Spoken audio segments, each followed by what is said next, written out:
So today again we have less time, so I will not go into the life of Shankaracharya, but we will do the invocation of the text. So please open your Tattvabodh.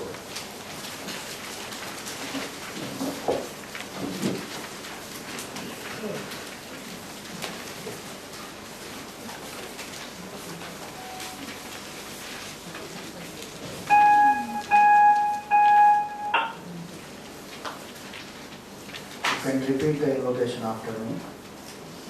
Vasudevendra Yogindram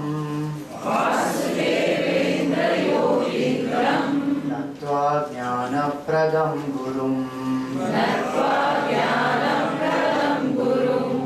Mumukshunam Hitarthaya Tattvabodho Vidhiyate.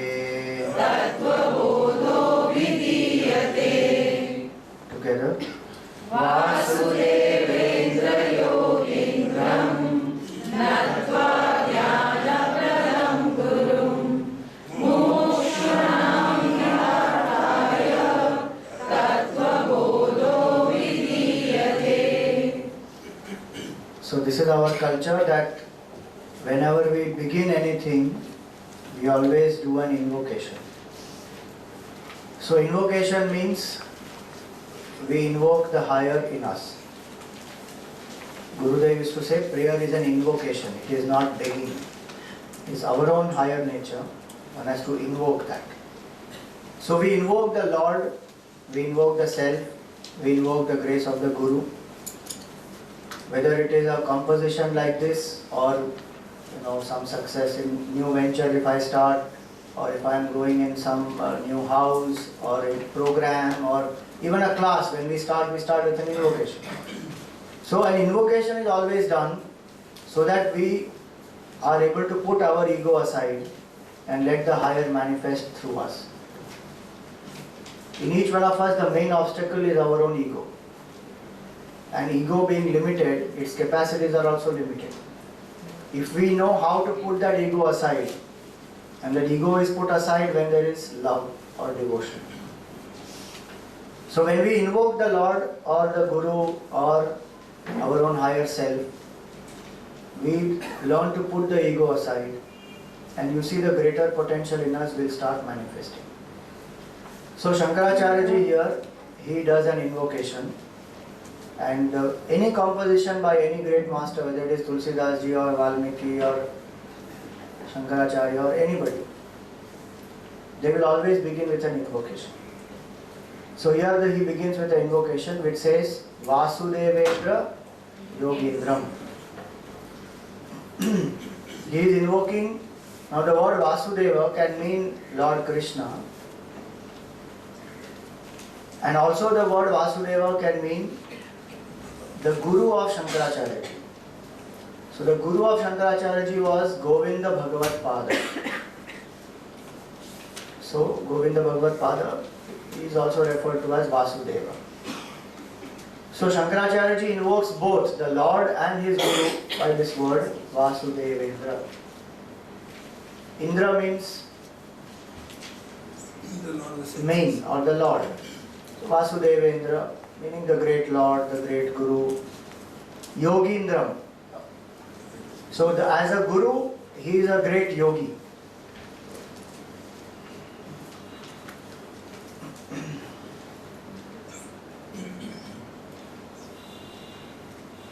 It is a matter of faith. So people say that Govinda Bhagavat Pada lived for 1,000 years. And he was waiting for Shankaracharya ji to come. So great yogi. Yogindram, Vasudevendra, Yogindram. Nattva, having prostrated to that great master or to the Lord, Jnana Pradam Gurum. Who is this Guru? The Guru is the one who gives knowledge. So the very etymology of the word Guru is Gu means darkness and Ru means remover. So Guru is the one who gives knowledge and removes the darkness. Now what is the knowledge that he gives? is what we saw earlier in this ignorance cycle. The Guru gives the knowledge of the self. In this context, it is self-knowledge.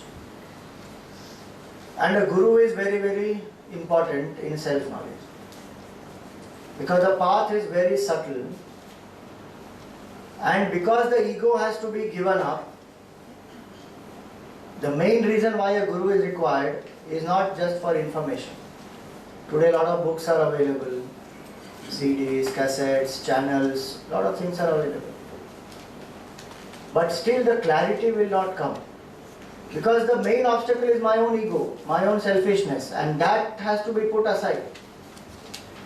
So even if I read more and more books on Vedanta, clarity does not come unless there is surrender, unless there is devotion. There are a lot of chances of misunderstanding. So Shankaracharya ji writes in one place that even if you are a great scholar, do not read Vedanta without the help of a Guru. Shastrajnyaha api swatantriyena brahmajnana anveshanam na kuryat. Even if you are a Shastrajna, very, very scholarly, and you have read the Vedas and you have understood the philosophy, but don't come to Brahma Vidya without the help of a Guru. Because a lot of confusion that can happen. So Guru is the one who gives self-knowledge and who removes the basic cause of our sorrow and suffering. That's why I saw so much of importance of a Guru in the Adhyatma Shastra, in the spiritual science. Somebody went and asked Gurudev, said, why do I need a Guru? Why can't I learn from a book? So Gurudev said, ask this question to the book. You can't ask. When Guru is there, questions can be asked, interactions happen, clarity is attained. Many reasons are there. I will come to it when we come to Shraddha. So, Vasudevendra Yogindram Natva Jnana Pradam Guru. Now, for whom is he writing this composition? Mumukshunam Hitarthaya. For the benefit of a mumukshu. Mumukshu means one who intensely desires moksha. What we saw in the first two classes. One who is intensely aware that no matter what I do, I still feel limited. I still feel incomplete. So world outside is not capable of giving me what I really seek, which is permanent happiness. And I want to be free from this sense of limitation, which is my own ego, my own attachments, my own selfishness.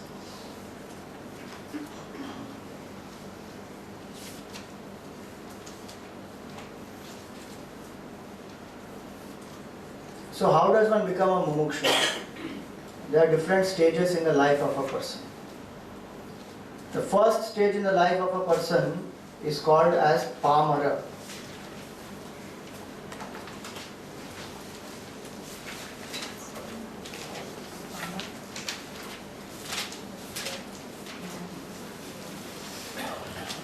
So the first stage is called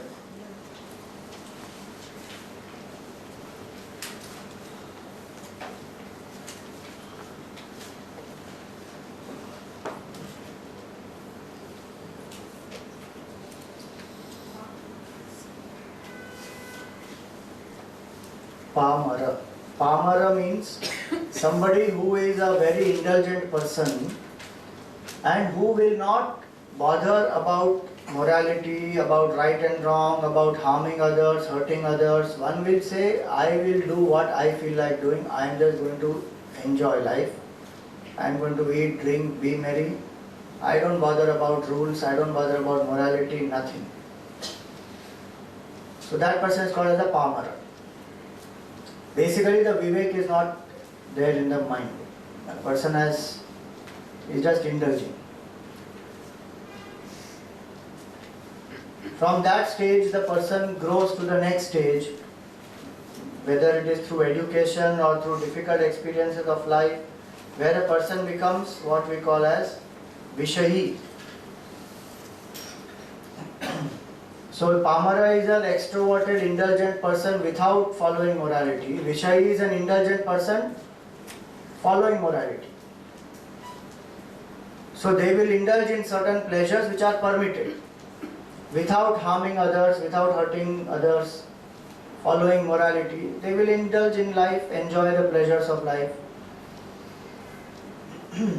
But in both these cases, their goal of life is enjoyment.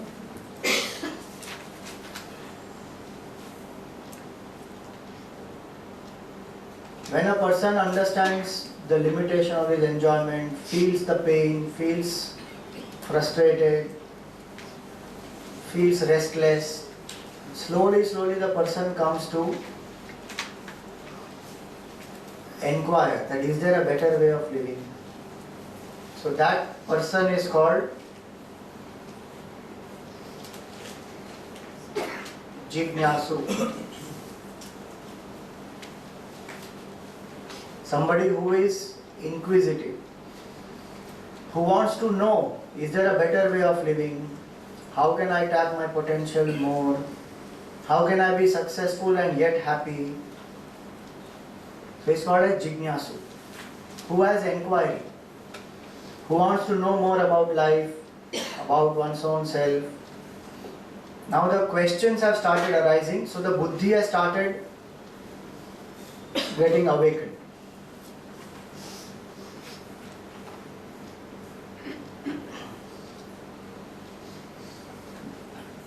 Person may still be enjoying life, but that's not the only goal of one's life. One has understood that there is greater things in life also. So Jignasu. That Jignasu will automatically come to some source of knowledge, so some satsang that person will come to. It may be through some book or through some person or through some discourse one is listening on a TV, anything. But because one is having the quest, one will seek answers. So the person becomes Jignasu. I want to know. Jnatum Ichha Jignasa. I want to know.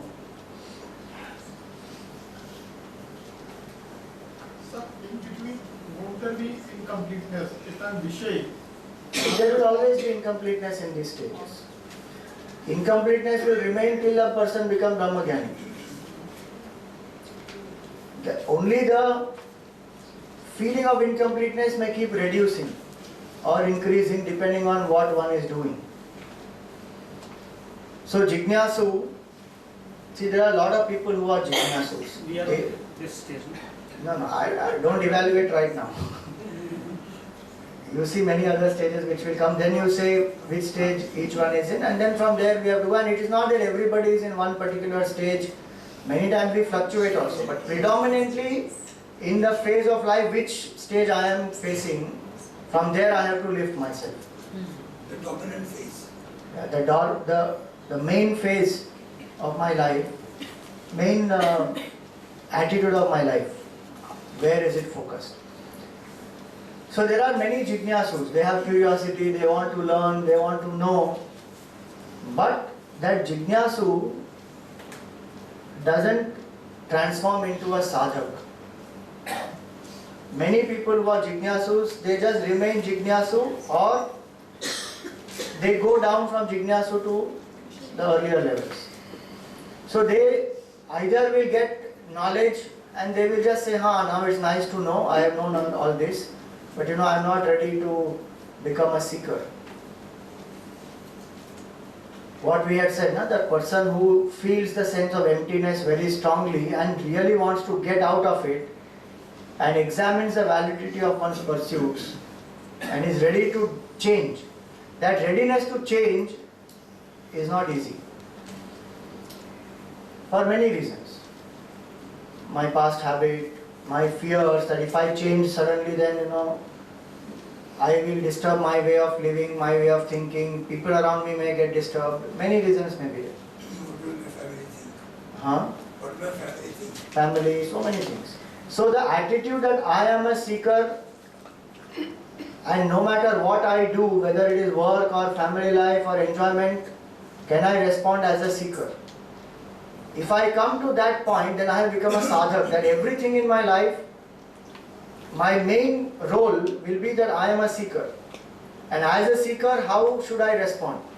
Whether I am a father, mother, employer, friend, that is all a role that I am playing at that point in time. But I am a seeker 24/7. And as a seeker, how will a mother respond? As a seeker, how will a friend respond? As a seeker, how will an employer or employee respond? That basis has to be that I am a sadhak. Today the basis is either of the three. So today the basis is that I am a worldly person coming to a spiritual class and trying to follow some spiritual values. I'm not saying that's the basis for all, I'm just saying general. From that the attitude has to shift to I am a seeker playing my roles in the world, because my goal is not just enjoyment or success or fame. My goal is to understand my own true self. So then that person becomes a sadhak, where the identity shift has happened, that now I am a seeker. So I will eat also as a seeker, I will talk as a seeker, I will sleep as much as a seeker needs to. This we have seen in the earlier classes also, that all my choices, when I understand that I am a seeker of happiness, then all my choices will be towards that. Not towards sense pleasure. So Vishayi and Pamara will choose according to sense pleasure, but a seeker will choose according to the goal of life, that is happiness. When a person becomes a sadhak,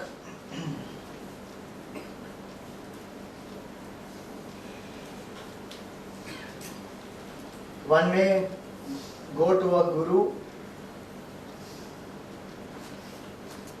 to gain systematic knowledge,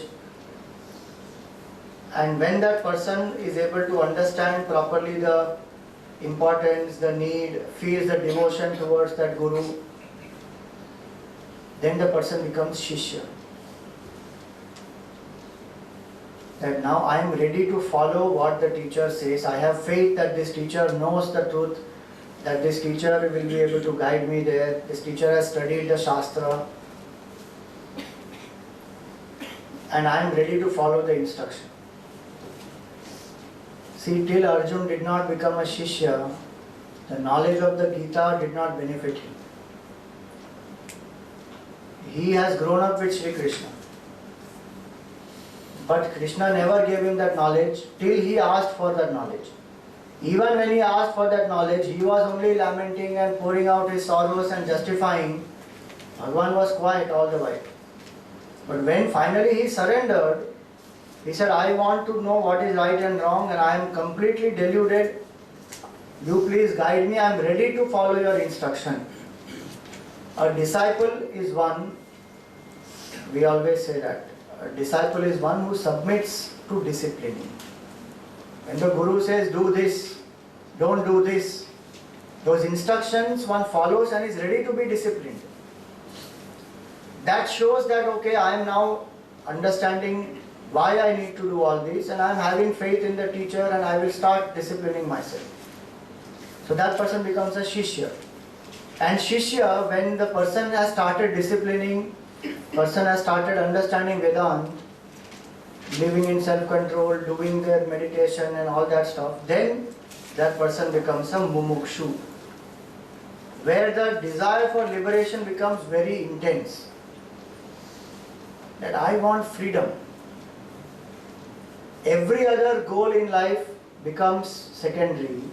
One may pursue it. There is no question that one has to drop all of that and just run away and then come somewhere. Not like that. If one has to stay where one is in the family, in the work, one will do it. But internally the main purpose of that person's life is, I want to be free from my own ego, my own attachment, my own selfishness. Because now I have understood the deep limitation of it. So here there is one nice analogy to understand. You know, there are two vessels. In one vessel, and in both of them there is water. In one vessel there is a frog which has been put. Frog. And the fire is lit below it. And in the other vessel there is only water and the fire is lit. And the water is getting boiled. Now as the water is getting boiled, the frog in the first vessel keeps on adjusting itself to the temperature of that water. Temperature keeps increasing, but the frog keeps on adjusting itself. When the temperature reaches a boiling point, it is unbearable for the frog, and the frog tries to jump out, but the frog can't jump out because its body has become numbed. With all that much of process of heating, the body has become numbed. And in the second vessel, when the water is getting boiled, another frog is lifted and put inside. The moment the frog touches that water, the frog puts the effort and jumps out. Now these two examples are given that when we stay in the samsara, there are many people who keep on adjusting to the sorrows of samsara with that understanding that life is like this only, misery is the nature of this, we have to go through all this, somehow keep adjusting. And the whole life goes like that. That's why Gurudev is to define who is a samsari. A samsari is one who is always somewhat sorry. Continuously, ye theek nahi hai, wo theek nahi hai, always miserable, somewhat sorry. And then in his humor, he would sometimes be very cheeky also. He would say, why is he always somewhat sorry? Because he is holding on to someone's sari. He is somewhat sorry always. These days there are no saris. Yeah, these days there are no saris, so new expression we have to coin now. The second frog is like the seeker. It comes into the world and understands quickly that, oh, this is a limitation here now. And we need to get out. And the tivra mumukshutva, that I want liberation here and now in this birth. Not that, okay, kabhi na kabhi to mil hi jayega. Here and now. That person is called mumukshu, who intensely wants moksha. So Tattvabodh is written, mumukshunam hitarthaya, for the benefit of such a mumukshu who is single pointed in focus that I want moksha. Tattvabodho vidhiyate. Now this mumukshu, when the person keeps putting that effort to contemplate, that person becomes what we call as, there is no place here, so I am writing on the left side, you put it up. That person is called as Siddha. Siddha means a realized or a fulfilled person.